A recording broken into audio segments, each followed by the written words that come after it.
Doncs començarem ara la part de ponències. El dia d'avui és una mica el que volem és parlar sobretot de com produïm aquests productes biofertilitzants, una mica el que deia també l'Elisenda en la presentació de la valorització i de l'estratègia del digestat.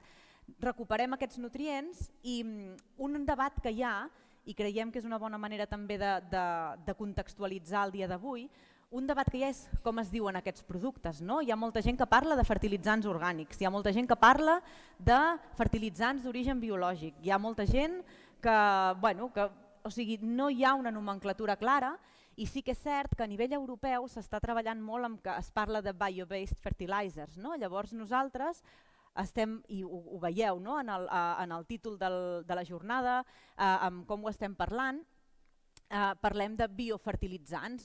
Aquest Profem va de biofertilitzants, seguint una mica el que s'està treballant a nivell europeu. Llavors, volem portar a la jornada d'avui què s'està treballant, és a dir, com hem d'anomenar aquests productes que obtenim d'aquests nutrients que recuperem de fonts secundàries. Llavors, comptem amb la participació, en aquest cas online, d'en Chris Thornton. En Chris Thornton és el coordinador de la plataforma europea del fòsfor sostenible, la ISPP. La ISPP és una organització sense ànim de lucre finançada pels seus membres, que són diferents indústries, instituts de recerca i coneixement i també organismes públics. En Chris és el responsable d'aquesta plataforma que va ser fundada l'any 2014 i que promou la gestió sostenible del fòsfor a Europa. En particular èmfasi amb el reciclatge del fòsfor, abordant la temàtica de tecnologies, la seva implementació i regulació industrial, el valor agrícola dels productes biofertilitzants obtinguts de fonts secundàries de nutrients i també tot el que fa referència a la seguretat i acceptació social d'aquests productes. La ISPP fa una alta activitat de lobby amb tot el que és la Comissió Europea, estan molt involucrats amb tot el tema de promoure discussions amb possibles barreres de regulació, i un dels punts que estan treballant ara és tota aquesta part de com hem d'anomenar aquests productes i mirar d'aconseguir una definició clara de què és un producte biofertilitzant. Llavors, en aquest sentit, el títol de la seva ponència és Productes biofertilitzants, polítiques i definicions a nivell europeu. Chris, it's a pleasure to have you here today with us. Thank you very much for accepting our invitation. Aquells que no pugueu seguir la ponència en anglès, teniu el servei de traducció simultània, us la traduiran al castellà. So, Chris, the floor is yours. Thank you very much. Thank you, Laia. So thank you to Laia for introducing me. My name's Chris Thornton. I work for the European Sustainable Phosphorus Platform. So we have around 50 members. I hope you can, yes, I can just see the screen with the slides on it. So they are moving. We have around 50 members. We, as Laia said, a not-for-profit organization promoting phosphorus management and nutrient recycling at the European level. So I want to talk to you about the definition of bio-based fertilizers. I will start with the EU Greenwashing Directive, or Green Claims Directive, as it's correctly termed, because that is the industrial perspective in which this discussion is taking place. So this is a new directive which has just gone through the first reading in Parliament. It's now waiting for the reading in Council, and that means that it will not be finalized until after the European elections, but we can reasonably expect that it will be adopted probably in something like the form that it's been proposed.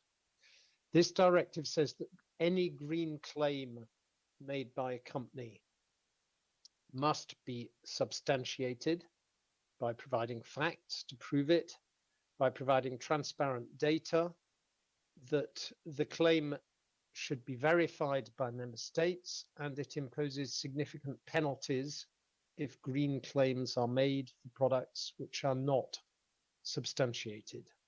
And this is concerning generating considerable concern within the industry to ensure that in future any green claim made on packets, on products, will be fully justified and can be justified. The definition of a environmental claim is already being validated in an update of another regulation earlier this year. And this definition is very wide. So it's any message or representation, which is not mandatory. So it doesn't include obligatory EU eco labels, which is logical. They're justified in their own way. It's any claim in any form. So it can be text, a picture, a graphic, which states or implies that a product, category, brand, trader, etc., has a positive or zero impact on the environment, or is less damaging to the environment, or has improved its environmental impact over time. So anything which suggests that a product is better for the environment in any way can be considered a green claim and will have to be substantiated. So that brings us to the definition of a bio-based nutrient, which under that definition can clearly be considered a green claim and therefore will have to be substantiated and supported by facts, and if it isn't, could be subject to penalties. And indeed, definitions are important. They're important for market clarity. They're important for regulatory clarity. If you're going to refer to something like a bio-based product, and the European Commission has a bio-based strategy, then it should be defined what it means.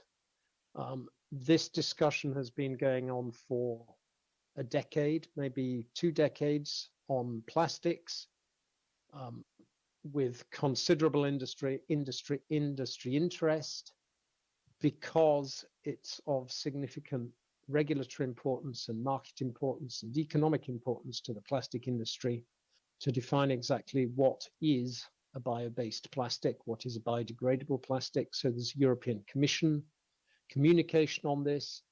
The same thing is happening in the US with the USDA Bio-Preferred program, which similarly defines what is a bio-based or bio-preferred in their language products.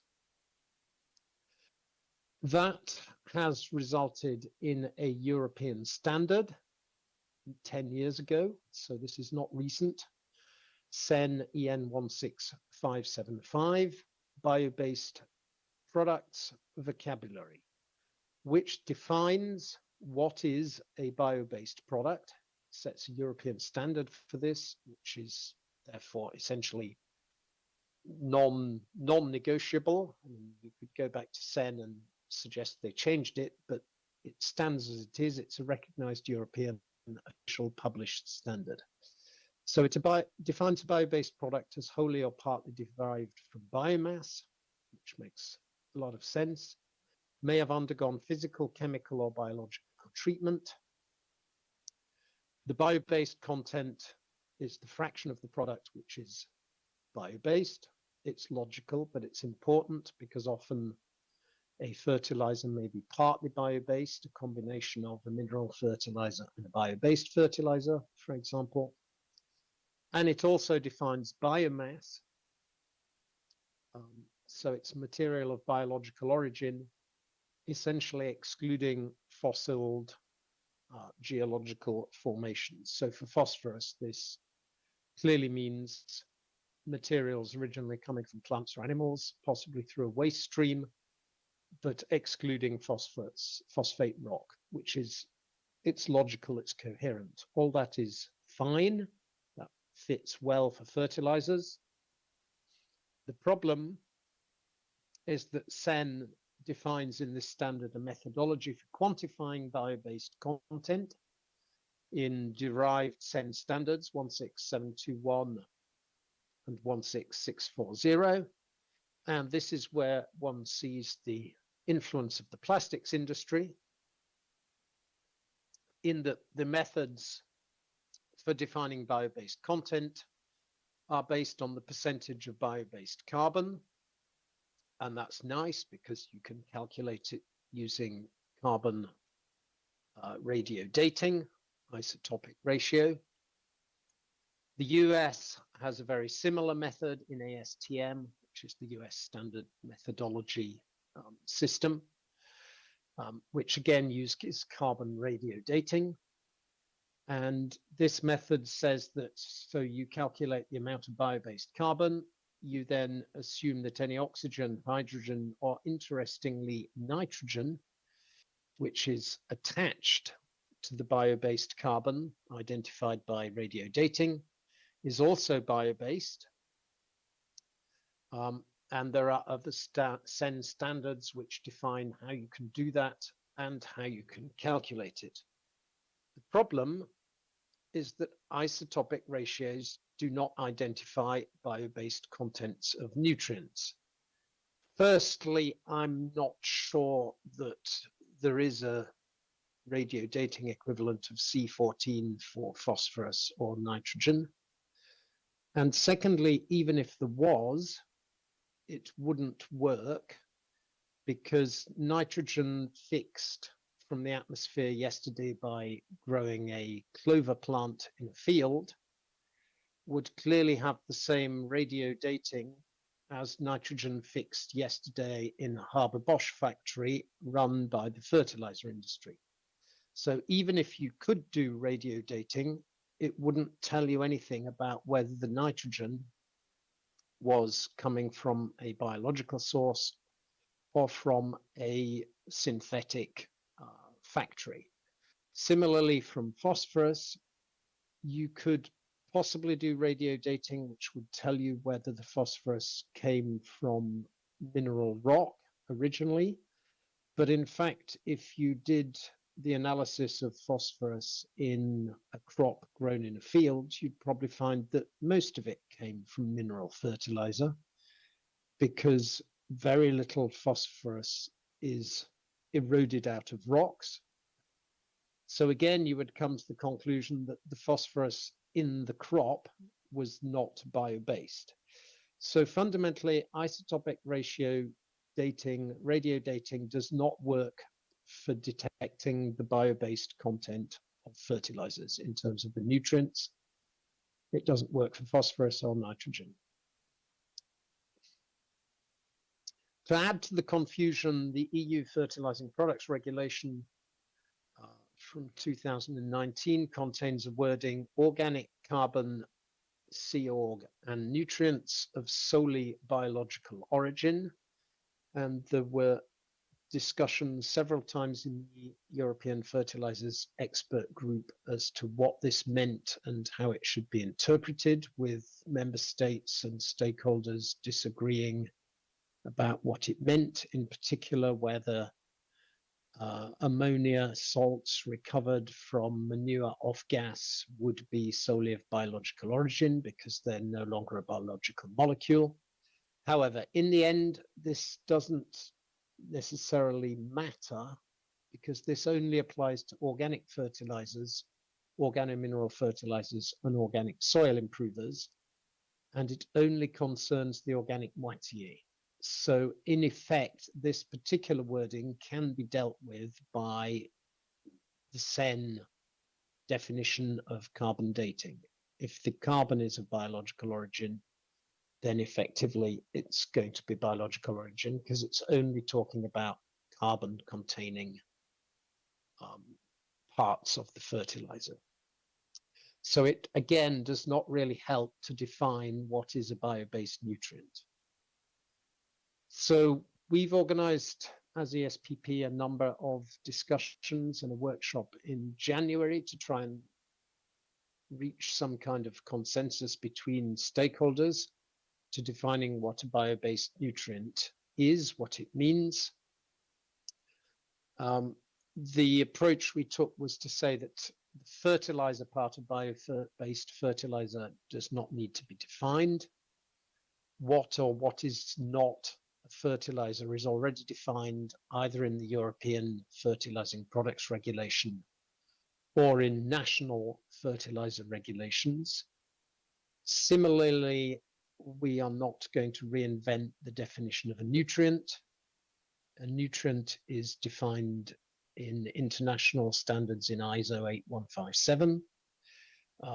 It's also effectively defined in the European Fertilizing Products Regulation, which is the text I've included on the right, which basically lists macronutrients, secondary macronutrients, and micronutrients.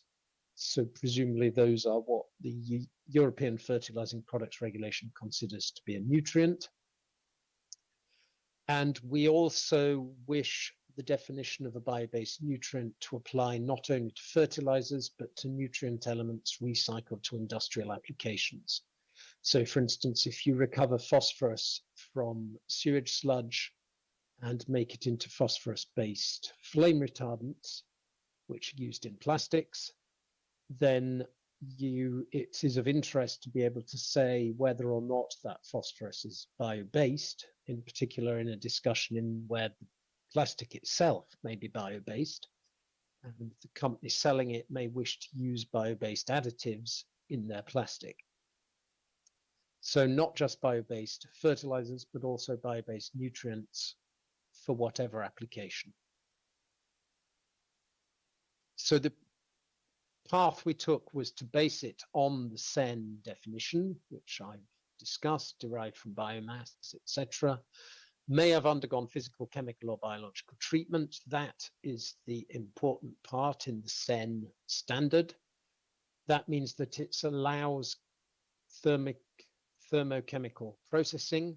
So for instance, if you recover phosphorus from incineration ash, the ash from incinerating sewage sludge or incinerating manure, that phosphorus will no longer be an organic molecule. It will be phosphoric acid or a mineral phosphorus salt compound, but it should be considered bio-based if you apply the SEN logic.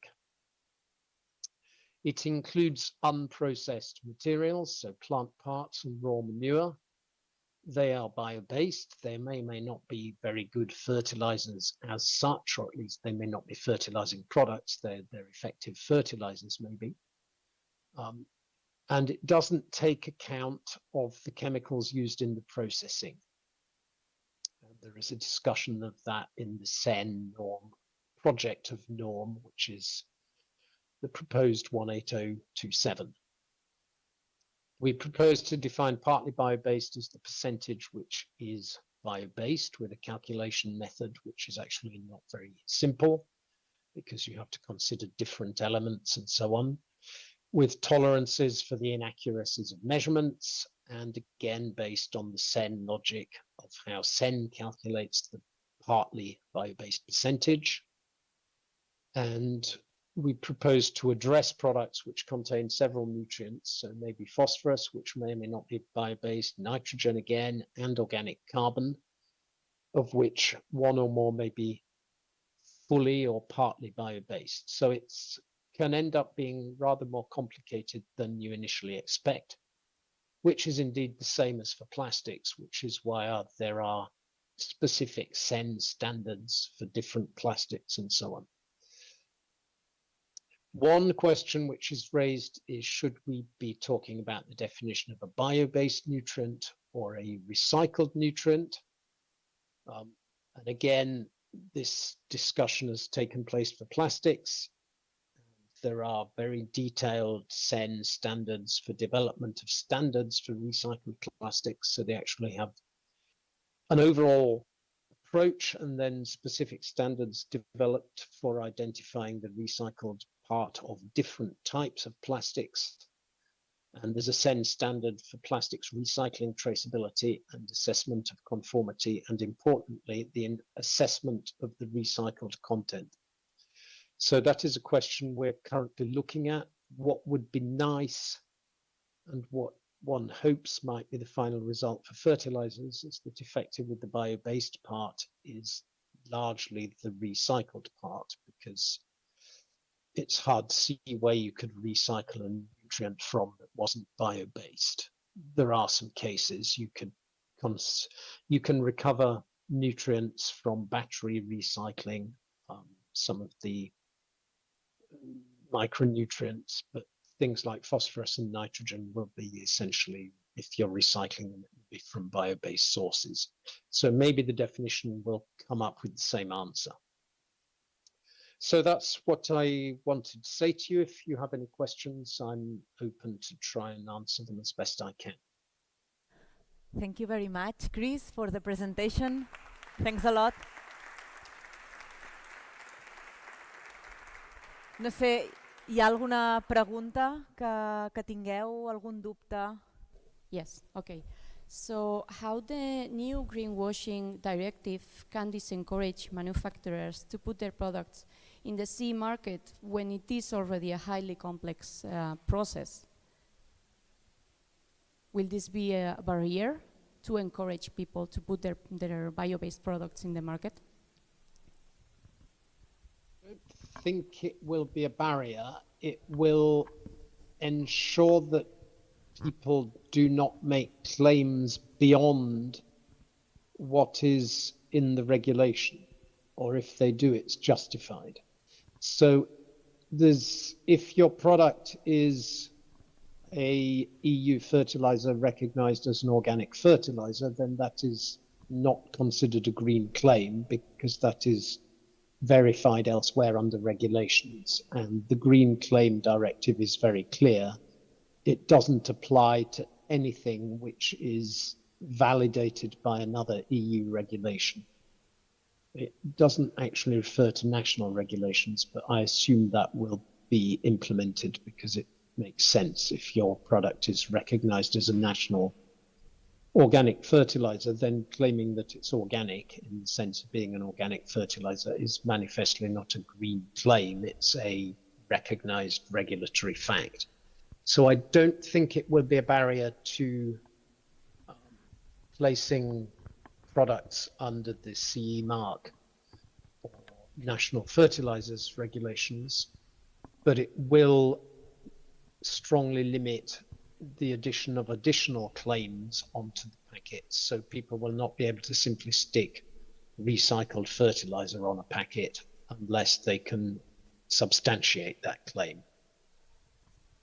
Okay, thank you, Chris. This is crystal clear. Thank Okay. Thanks a lot, Chris, for being here today with us. It has been very useful to start and contextualize a little bit in the conference. Aprofito també, tindrem l'ocasió de tenir tots els companys de la Plataforma Europea Sostenible del Fòsfor a l'octubre. A Lleida organitzem la 5ª edició de la Conferència Sostenible del Fòsfor Europea i juntament amb la ISPP, el Departament d'Acció Climàtica, esperem també veure-us allà, o sigui que tindreu l'ocasió de conèixer en persona tots els companys. So Chris, you will be able to meet with everyone, hopefully in Lleida in October, and yeah, that time in person. And if people do have questions, do not hesitate to contact me. Thank you very much, Chris. Thank you.